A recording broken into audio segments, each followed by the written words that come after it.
नमस्कार, देश न्यूज में आपका स्वागत है। मैं हूं आपके साथ धर्मिष्ठा और आप देख रहे हैं हमारा खास कार्यक्रम मंथन। मध्य प्रदेश की 230 और छत्तीसगढ़ की 70 सीटों के लिए बुधवार को चुनाव प्रचार थम गया। चुनाव प्रचार के अंतिम दिन सभी राजनीतिक दलों के नेताओं ने अपनी पूरी ताकत झोंक दी। कड़ी सुरक्षा के बीच मतदान होंगे, ये फिक्स हो गया है और चुनाव आयोग ने निष्पक्ष और स्वतंत्र मतदान के लिए पूरी व्यवस्था भी कर ली है। मध्य प्रदेश की 230 और छत्तीसगढ़ की 70 सीटों पर 17 नवंबर को वोट डाले जाएंगे। मध्य प्रदेश की 230 सीटों पर जहां 2533 उम्मीदवार अपनी किस्मत आजमा रहे हैं, वहीं छत्तीसगढ़ की कुल 90 सीटों में से 20 सीटों पर पहले चरण में 7 नवंबर को मतदान हो चुका है। अब दूसरे चरण में 70 सीटों पर मतदान होगा, जिसके लिए 958 उम्मीदवार चुनाव लड़ रहे हैं। मध्य प्रदेश और छत्तीसगढ़ विधानसभा चुनाव के लिए चुनाव प्रचार आज यानी कि शाम 6 बजे थम गया है। उम्मीदवार अब घर घर जाकर प्रचार कर पाएंगे और मतदाताओं को लुभाएंगे। चुनाव प्रचार के अंतिम दिन बीजेपी और कांग्रेस सहित अन्य पार्टियों के उम्मीदवारों ने अपनी पूरी ताकत झोंक दी है। राजस्थान की अगर बात करें तो राजस्थान में 10 दिनों के प्रचार का बीजेपी ने पहले से अपना मेगा प्लान बना लिया है।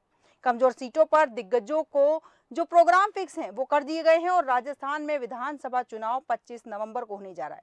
इस विषय पर विस्तृत चर्चा के लिए हमारे साथ मेहमान जुड़ चुके हैं। सुरेंद्र शर्मा जी जुड़ चुके हैं, मध्य प्रदेश से राजनीतिक विश्लेषक। सुरेंद्र जी, मैं आपका देश न्यूज में बहुत बहुत स्वागत करती हूँ। रोहतक सेन जी जुड़ चुके हैं, मैं इनका राजनीतिक विश्लेषक है, इनका भी देश न्यूज में बहुत बहुत स्वागत करती हूँ। सबसे पहले सुरेंद्र शर्मा जी, आपसे पूछना चाहूंगी कि जिस तरह मध्य प्रदेश में चुनाव प्रचार में सभी पार्टियों ने अपनी पूरी ताकत झोंक दी, आप इस चुनाव प्रचार को किस तरह से देखते हैं? इस चुनाव प्रचार में जनता की बातों को रखा गया है, जनता के मत को रखा गया है, जनता के हित का ध्यान रखा गया है, या फिर केवल जुमले दिए गए हैं? बीजेपी, कांग्रेस, अन्य पार्टियों द्वारा जी जो जनता को देने की बात होना चाहिए जी वो मध्य प्रदेश में नहीं कही गई है। मध्य प्रदेश में सिर्फ पुराने ही व्यवस्था को देख लिया जाए, पुराने घोषणा को देख लिया जाए, अगर वही बोल देते कि वो पुरानी घोषणा हम पूरी करेंगे जी तो हम मान लेते कि मध्य प्रदेश में चुनाव प्रचार हो रहा है। और रही कांग्रेस की बात, तो मध्य प्रदेश में 18 महीने पहले कांग्रेस की सरकार रही। मध्य प्रदेश में 18 महीने में आपका कांग्रेस ही मुख्यमंत्री एक भी जिले में घूमने, एक भी तहसील में घूमने नहीं गए सिवाय छिंदवाड़ा के। जी और दोनों पार्टियों में एक सी एक चीज समझ में आ रही है, कांग्रेस जहां डूबती नाव है वहां बीजेपी एक उछलता सितारा है। और मोदी जी और अमित शाह जी के आने से जी और योगी जी के आने से मध्य प्रदेश की जो व्यवस्था लग रही है कि हाँ सरकार बनाने जा रही है। जी जी बिल्कुल सुरेंद्र शर्मा जी, आपने कहा है कि भारतीय जनता पार्टी मजबूती के साथ मैदान में उतरी है और अपने प्रचार प्रसार के दौरान उन्होंने जनता का बिल्कुल ख्याल रखा है। आगे बढ़ेंगे, रोहतास जी के पास जाऊंगी। रोहतास जी, जिस तरह से राजस्थान में 10 दिनों के प्रचार का बात बता रहे हैं हम कि भारतीय जनता पार्टी ने मेगा प्लान बना लिया है, क्या तैयारियां चल रही है वहां? भारतीय जनता पार्टी और कांग्रेस प्रचार के दौरान किस तरह से तैयार कर रही है? जनता के बीच में जनता के मुद्दों को लेकर जा रही है, या फिर अपने खुद के वादे या अपनी योजना या अपनी सेवाएं लेकर जा रही है जनता के बीच में?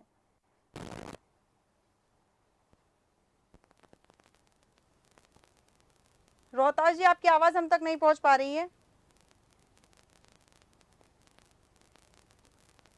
ठीक है, मैं सुरेंद्र शर्मा जी के पास पुनः आऊंगी। सुरेंद्र शर्मा जी, जिस तरह से आपने अभी बताया, लेकिन एक सवाल यहाँ और पूछना है कि भारतीय जनता पार्टी और कांग्रेस तो लगातार प्रचार प्रसार में जुटी हुई है। आज अंतिम दिन था और सभी ने ताबड़तोड़ रैलियां करी है। ऐसे में सभी पार्टियां जितनी भी है चुनाव को लेकर और जीत को लेकर आश्वस्त है। कहीं ना कहीं भारतीय जनता पार्टी भी आश्वस्त है कि हम जीतने वाले हैं, कांग्रेस भी आश्वस्त है कि हम जीतने वाले हैं। अन्य दलों की क्या भूमिका है? मैं 2-3 चीजें बताऊंगा आपको। जी परसों रैली हुई थी राहुल जी की, या कल रैली हुई थी? जी रैली में देखिए आप, यहाँ भोपाल संभाग में 7 सीटें हैं, भोपाल में, अकेले भोपाल में। उसमें रैली हुई तो सिर्फ एक सीमित जगह पर रैली कर ली उन्होंने। दूसरी बात, एक विशेष व्यक्ति विशेष के लिए रैली करने आए थे वो, जी न कि सातों विधायकों लिए। तो कल से जो ग्राफ गिरा है कांग्रेस का, वो बहुत ही पार्टी के लिए खतरनाक है जी और ऐसा नहीं होना चाहिए था। दूसरी बात, बीजेपी जहां बढ़त बना रही है उसकी और बढ़त बन चुकी है। जी आने वाले समय में आप देखिए, परसों चुनाव है, जी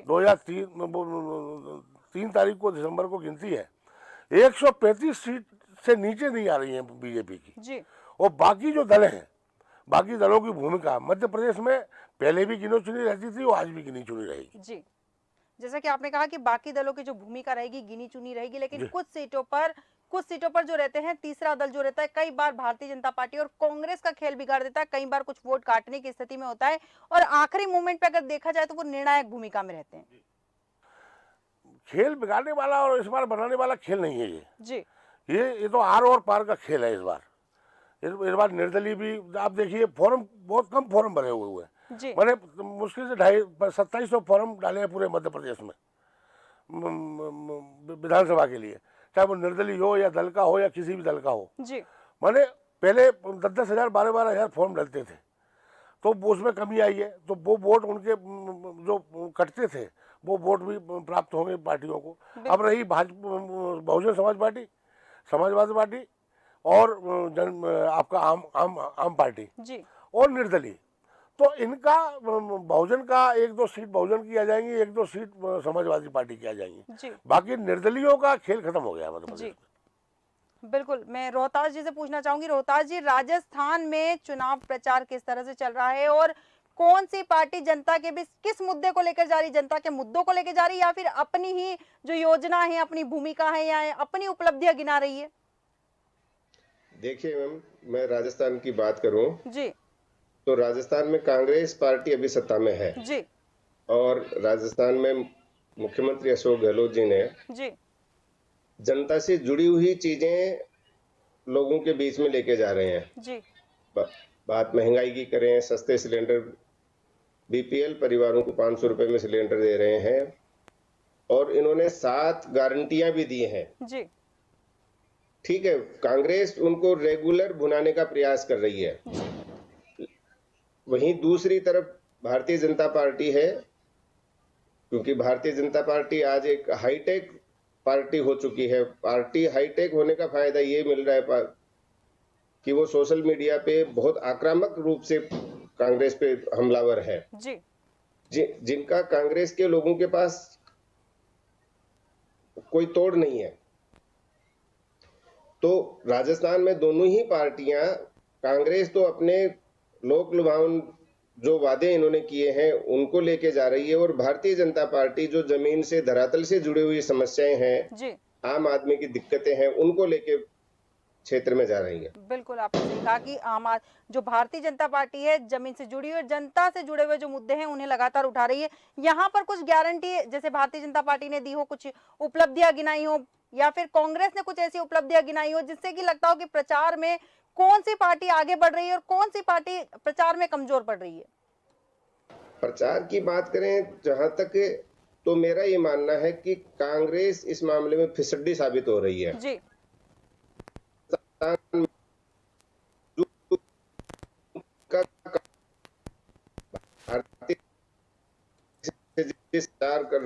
किया जा रहा है, Bharatiya Janata party social media से लेके और आम सभाओं में भी जमीन से जुड़े हुए उन मुद्दों को उठा रही है, उन मुद्दों को लोगों के सामने ला रहे हैं जो अभी तक कांग्रेस उनको अनदेखा कर रही थी। जी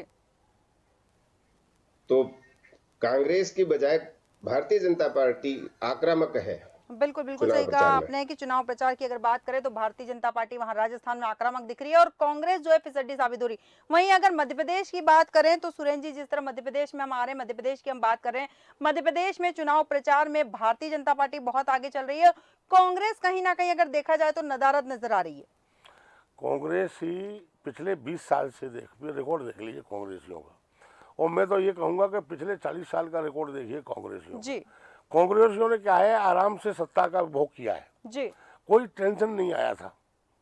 और जब से कांग्रेस के लोग संगठन का आदमी आलस हुआ है, आलसी हुआ है, वो एसी में से निकलते ही नहीं है जी। लोगों से नमस्कार ही नहीं करता, ईगो कूट कूट के भरा हुआ है।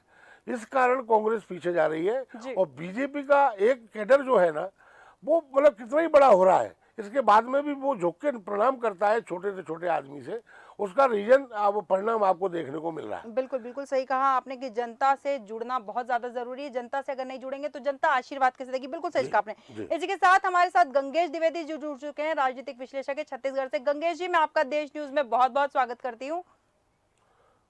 गंगेश जी, आप सुन पा रहे हैं?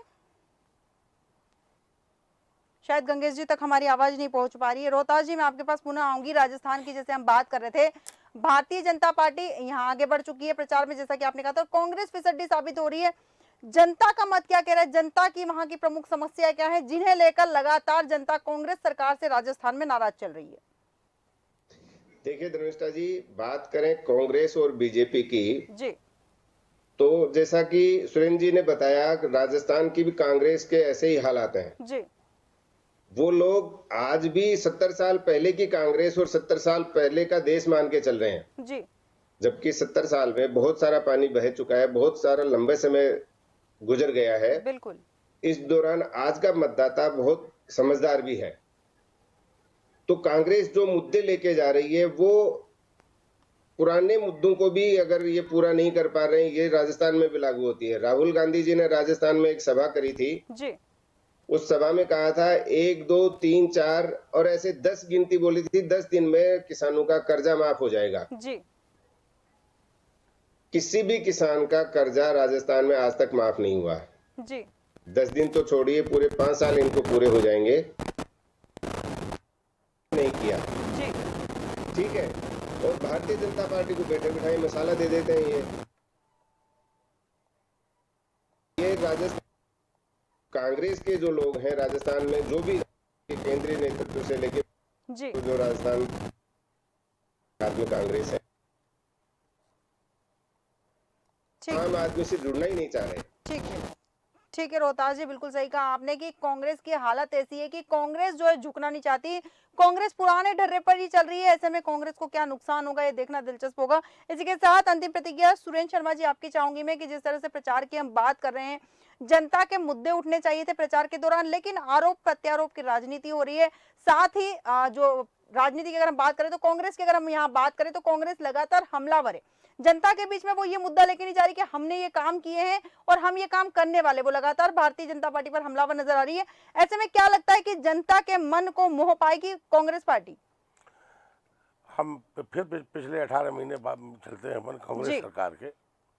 18 महीने में 18 दिन इन्होंने पहले बोला था कि जैसी सरकार बनेगी सारे किसानों के कर्जे उतार दिए जाएंगे, जी सारी व्यवस्थाएं कर दी जाएंगी। और आए तब इनके पास में फंड का रोना रोने लगे कि फंड ही नहीं है हमारे जी पास। जनसंपर्क में कुछ पैसा पड़ा हुआ था, उसको लेके और कुछ किसानों को 50,000 30,000 40,000 मैंने 1-2% किसानों को पैसा दिया इन्होंने। जी इसके बाद में कोई पैसा नहीं दिया। दूसरा, 18 महीने में जो किया ही नहीं, तो बताएंगे कैसे? भाई जो करने वाला होता है सुबह से शाम तक वो बताता है कि मैंने 4 काम किए, मगर इन्होंने 18 महीने में 18 दिन भी काम किया हो तो मुझे बता दीजिए।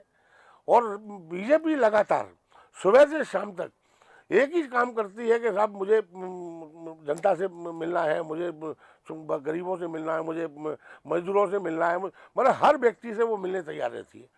तीसरी बात ये है कि काम करने वाले लोग ज़्यादा हैं बीजेपी में और कांग्रेस में काम करने वाले कम हैं, और बतौले जो बात करने वाले हैं वो ज़्यादा हैं। बिल्कुल मुख्यमंत्री देख लीजिए आप, मुख्यमंत्री कहीं भी काम कर रहे हो, कहीं भी जा रहे हो तो मुझे बता दीजिए आप।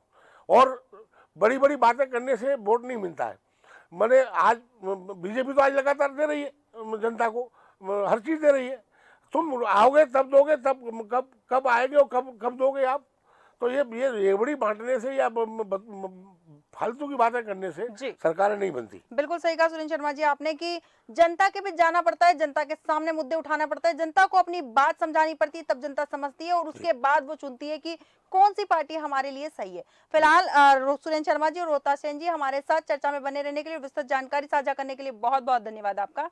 जैसा कि हम बात कर रहे हैं, प्रचार के आखिरी दिन राहुल गांधी, प्रियंका गांधी और सचिन पायलट ने प्रचार की कमान संभाली, जबकि प्रधानमंत्री मोदी से लेकर अमित शाह, योगी आदित्यनाथ तक बीजेपी के वरिष्ठ नेताओं ने जनसभा को संबोधित किया।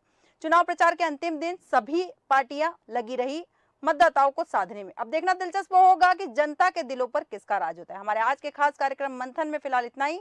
आप बने रहिए देश न्यूज के साथ। नमस्कार।